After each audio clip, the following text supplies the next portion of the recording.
वाचालं पंगुं लंघयते गिरिं यत्कृपात्वमहं वन्दे परमानंदं माधवम। तो आइए ज्योतिष चर्चा के क्रम में आज हम बात करते हैं तुला लग्न के विषय में। जैसा कि आपको विदित है 12 राशियां होती हैं और उन 12 राशियों में जो तुला राशि होती है वो मध्य की राशि होती है।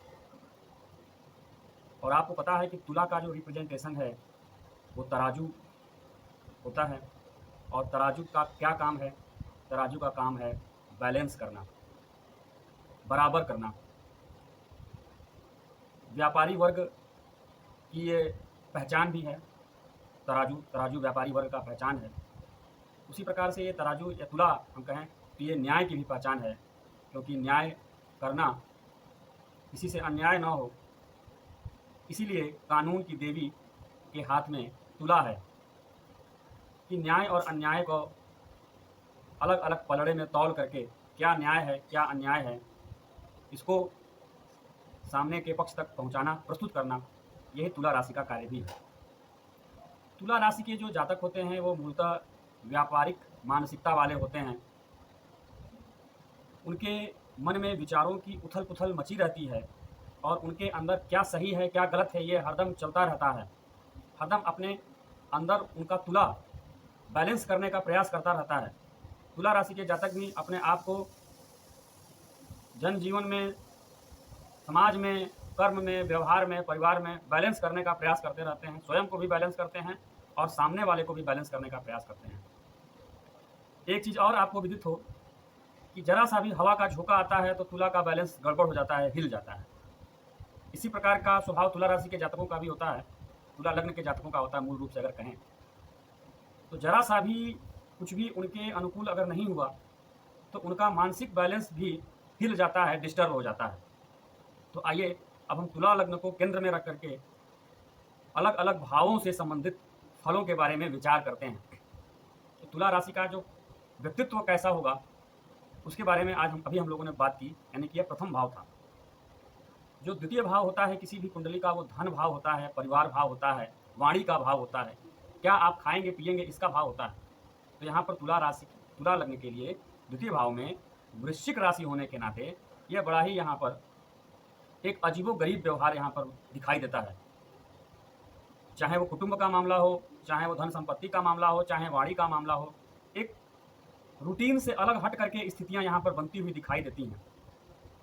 यानी जहाँ से कोई भी ये उम्मीद नहीं करेगा कि हम यहाँ से कुछ कर पाएंगे, तुला राशि के जातक वहीं से धन प्राप्त करते हुए दिखाई देते हैं। तुला राशि के जातकों की जो वाणी होती है वो तीक्ष्ण होती है।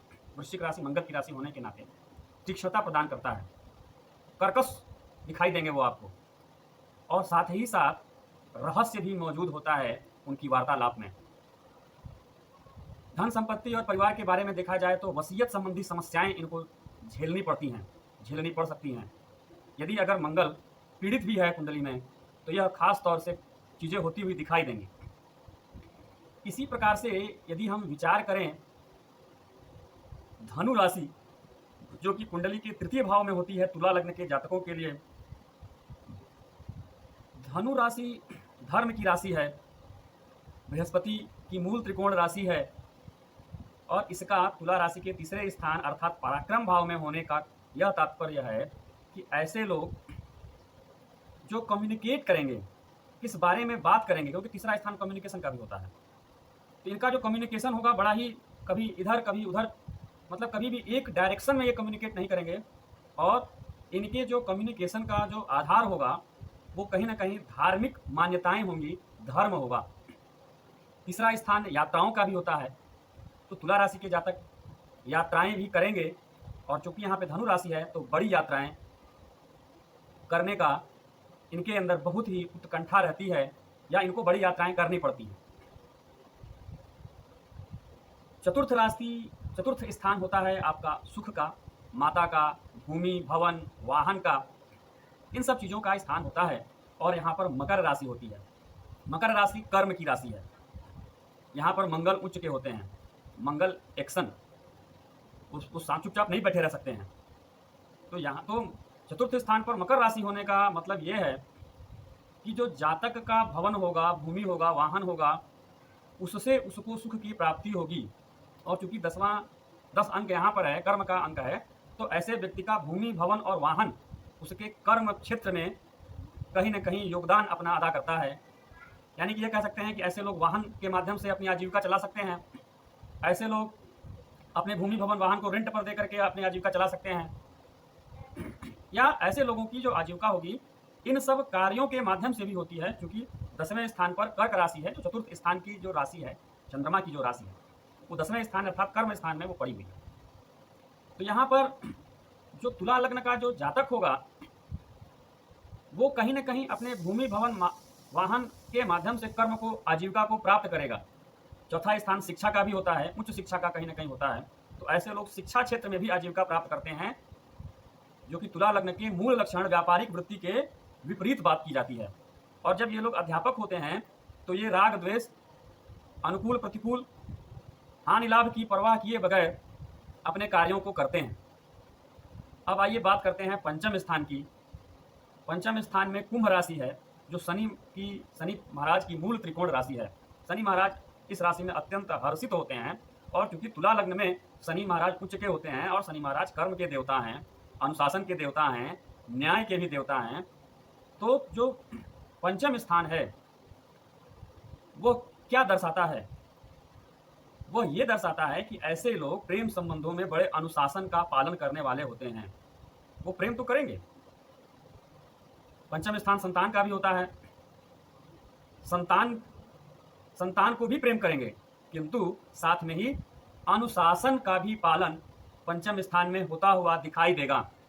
ऐसे लोग प्रेम संबंधों में, पंचम स्थान पुत्र का स्थान है, संतान का स्थान है, संतान के संबंध में अनुशासन का पालन करते भी हैं और कराते भी हैं। और पंचम स्थान लाभ का भी स्थान है, क्योंकि वहां पर 11 नंबर की राशि लाभ स्थान की राशि है। तो ऐसे लोगों को इन संबंधों से, संतान के संबंधों से, पंचम स्थान मनोरंजन, इंटरटेनमेंट, इन सारी चीज़ों से भी संबंधित है। तो कहीं ना कहीं अक्सर जो फिल्म इंडस्ट्री के जो जातक होते हैं वो कहीं ना कहीं उनका तुला राशि बहुत ज़्यादा स्ट्रांग होता है। तब यही कारण है कि वो मनोरंजन के उद्योग से, खेल कूद में लगे हुए लोग भी पंचम स्थान स्ट्रांग होता है। तो इस प्रकार से ऐसे लोग खेल कूद के माध्यम से, मनोरंजन के माध्यम से, प्रेम संबंधों के माध्यम से, संतान के माध्यम से लाभ प्राप्त करते हुए दिखाई देते हैं। और चूंकि इनके लाभ स्थान में सिंह राशि होती है, 11वां जो स्थान होता है तुला लग्न के जातक के लिए, तो ये कहीं ना कहीं गवर्नमेंट के रिलेशन से भी इनको लाभ होता है, क्योंकि वहां पर सिंह राशि है। सिंह राशि राजनीति से संबंधित राशि है और तुला राशि व्यापार से संबंधित राशि है। और आप ये देखेंगे कि राजनीतिज्ञों का व्यापारियों के साथ एक अजीब सा तालमेल होता है, एक यूनिक तालमेल होता है, एक हेड और टेल की तरह, सिक्के के जो दो पहलू होते हैं उनकी तरह तालमेल होता है। तो ये कहीं ना कहीं तुला लग्न के माध्यम से भी हमको यहाँ पर पता, यहाँ पे दृष्टिगोचर होता है। तुला लग्न के लाभ के लिए अत्यंत आवश्यक है कि वो राजनीति से जुड़े रहें, कनेक्टेड रहें। यानी कि ये एक मूल मंत्र भी है तुला लग्न के लिए। यदि वो लाभ प्राप्त करना चाहते हैं, गेन प्राप्त करते रहना चाहते हैं, तो कहीं ना कहीं उनको राजनीति करनी आनी चाहिए, राजनीति से उनको जुड़ा रहा होना चाहिए। अब आइए बात करते हैं छठे स्थान के बारे में। छठा स्थान होता है समस्याओं का, रोग का, शत्रुओं का, ऋण का। तो यहाँ पर आप पाएंगे कि यहाँ पर मीन राशि होती है, जो कि व्यय भाव से संबंधित होती है। और आप व्यय भाव में देखेंगे वहाँ पर कन्या राशि है, जो कि रोग, रिपु और ऋण की राशि है। तो इस तरीके से तुला लग्न के जातकों के लिए बड़ा ही अद्भुत यहाँ पर एक तालमेल बनता हुआ दिखाई देता है। कुंडली के 12 भावों में परस्पर भावों का आपस में बड़ा ही अद्भुत तालमेल है। यानी कि इससे स्पष्ट होता है कि तुला लग्न के जातकों का जो धन का व्यय होगा वो अक्सर इन्हीं स्थानों पर होगा। रोग से लड़ने में, ऋण लिया हुआ है ऋण को चुकाने में, और तीसरा चीज रिपु, शत्रु से संबंधित, शत्रु से निपटने में, शत्रु के ऊपर धन का व्यय होता है। वाद विवाद के निपटारे में धन का व्यय होता है। और ये कहें कि वहाँ 12वें नंबर पर ये राशि है, कन्या राशि है, वो भी रोग, रिपु और ऋण की है। तो जो ये राशि है ये इन्वेस्टमेंट की भी राशि है। तो ऐसे लोग इन चीज़ों पर इन्वेस्टमेंट भी करते हैं। हॉस्पिटल में इन्वेस्टमेंट कर दिया, कोई लेंडिंग का काम शुरू कर दिया, कर्ज लेने देने वाला काम, और मेडिकल स्टोर, मेडिकल शॉप वगैरह का काम, क्योंकि वो भी रोग से संबंधित है। उसमें इन्वेस्टमेंट किया तो उससे इनकम जनरेट होगी, यदि बुध और बृहस्पति की अनुकूलता उनको प्राप्त हो जाती है। तो यदि बुध और बृहस्पति अनुकूल हुए तो इन सब माध्यमों से भी उनको लाभ होता है, इनमें इन्वेस्टमेंट करने से भी उनको लाभ होता है। यदि शेयर मार्केट में वो लाभ प्राप्त करना चाहते हैं तो खास तौर से इन सब स्थानों से संबंधित स्टॉक में इन्वेस्टमेंट करें तो अवश्य ही लाभ की प्राप्ति होगी, बशर्ते बृहस्पति और बुध की स्थिति अनुकूल हो, इसका ध्यान जरूर कर लेंगे। 7वां स्थान होता है किसी भी कुंडली के संबंधों का स्थान होता है, और यहाँ पर मेष राशि की उपस्थिति यह इंगित करती है कि ऐसे लोग संबंधों के मामले में किसी की सुनते नहीं हैं, और संबंध ही कहीं ना कहीं इनके लिए डिस्टरबेंस का कारण होते हैं। इनका जो बैलेंस गड़बड़ होता है वो इन संबंधों की वजह से ही इनका बैलेंस गड़बड़ होता है, और इसीलिए अक्सर ये देखा गया है कि तुला लग्न के जातकों का संबंध जीवन में किसी एक व्यक्ति से लंबे समय तक नहीं चल पाता है। कहीं ना कहीं संबंधों में दुराशा, दुराव, दुर्भावना, इस प्रकार की घटनाएं अक्सर दिखाई देती हैं, और इनके जो संबंधी होते हैं वे बड़े ही सक्रिय होते हैं।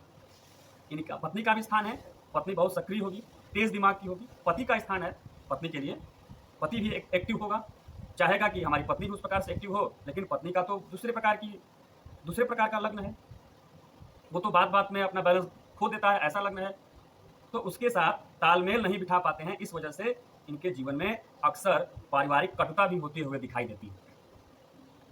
अष्टम स्थान आयु का स्थान होता है, वहां पर वृष राशि आपके भोजन खान पान से संबंधित राशि है, गले से संबंधित राशि है, तो अक्सर इनको गले संबंधी समस्याएं, और जो भी समस्याएं इनको जीवन में आएंगी शरीर से संबंधित, वो कहीं ना कहीं भोजन के माध्यम से ही आएंगी। इसलिए ऐसे जातकों को भोजन के ऊपर विशेष ध्यान देना चाहिए।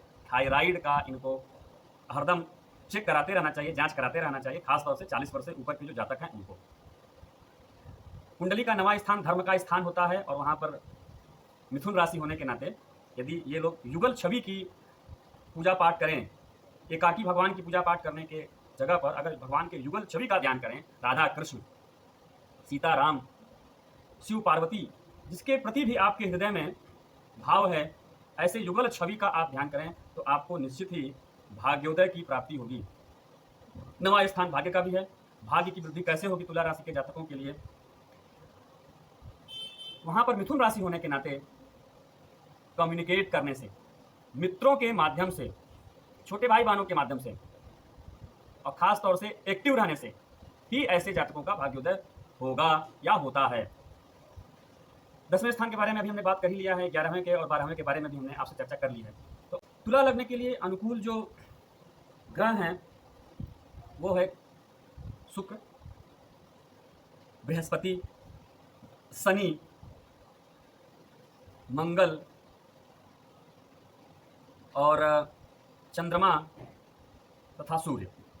ये ग्रह तुला लग्न के जातकों के लिए अनुकूल ग्रहों में आते हैं, और इनके लिए सबसे अनुकूल जो रत्न है जो धारण करना चाहिए तुला लग्न के जातकों को, वो रत्न है पुखराज, पीला पुखराज या टोपाज। अगर आप पुखराज नहीं धारण करने की स्थिति में हैं तो तर्जनी उंगली में, दाहिने हाथ की तर्जनी उंगली में इसको धारण करने से आपके लिए काफ़ी अनुकूल समय बनता हुआ दिखाई देगा, बशर्ते आपकी दशा अंतरदशा में बृहस्पति अनुकूल स्थिति में हो। गोचर में बृहस्पति जब भी अच्छे स्थानों से गोचर करेंगे, कुंडली का अच्छा स्थान दूसरा, तीसरा, चौथा, 5वां, 7वां, 9वां, 10वां, 11वां और लग्न, इन स्थानों पर जब बृहस्पति का गोचर होगा तो आपके लिए बहुत ही अनुकूल समय उत्पन्न होगा।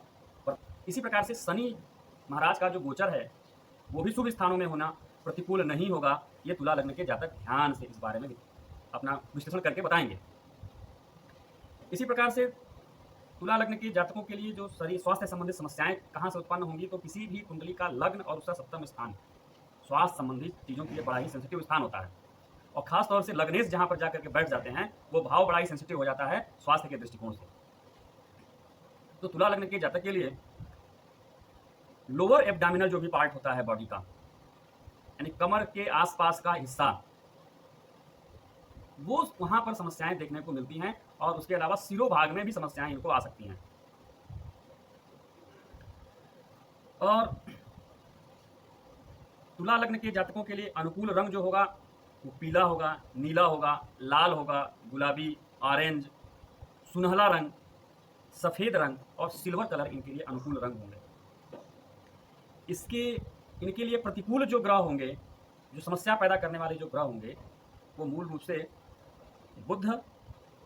बुध होंगे और राहु केतु होंगे।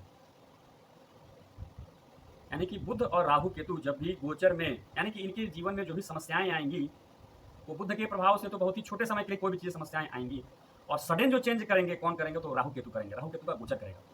राहु केतु का गोचर इनकी कुंडली के सेंसिटिव पॉइंट से जब भी होगा, सेंसिटिव पॉइंट क्या होता है कुंडली का, आपका लग्न कितने डिग्री का है, उस डिग्री के आसपास जिस भी भाव में राहु केतु का गोचर जब होगा, तो उस भाव से संबंधित समस्याओं से आपको दो चार होना पड़ेगा। ये एक आपको मैं एक आपके लिए फार्मूला मैं दे रहा हूँ तुला लग्न के जातकों के लिए। तो इन चीज़ों के ऊपर अपना ध्यान दे करके और अपने जीवन में अनुकूल समय प्रतिकूल समय के हिसाब से आप ग्रहों के पूजा पाठ अनुकूलता और प्रतिकूलता का ध्यान रखते हुए करेंगे।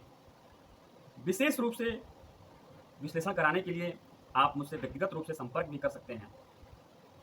आपके कुंडली के ऊपर विशेष रूप से विश्लेषण होकर के और आपको एक अनुकूल रत्न आपके पर्टिकुलर क्षेत्र से संबंधित, कार्य से संबंधित, और अगर कोई ग्रह कमजोर है तो उसको मजबूत करने के लिए उचित कवच भी हमारे संस्थान के माध्यम से बनवाया जाता है। तो आप हमारी सेवा का लाभ लेकर के अपने जीवन को यशस्वी समृद्धशाली बनाने का प्रयास करेंगे, ऐसा मुझे पूर्ण विश्वास है।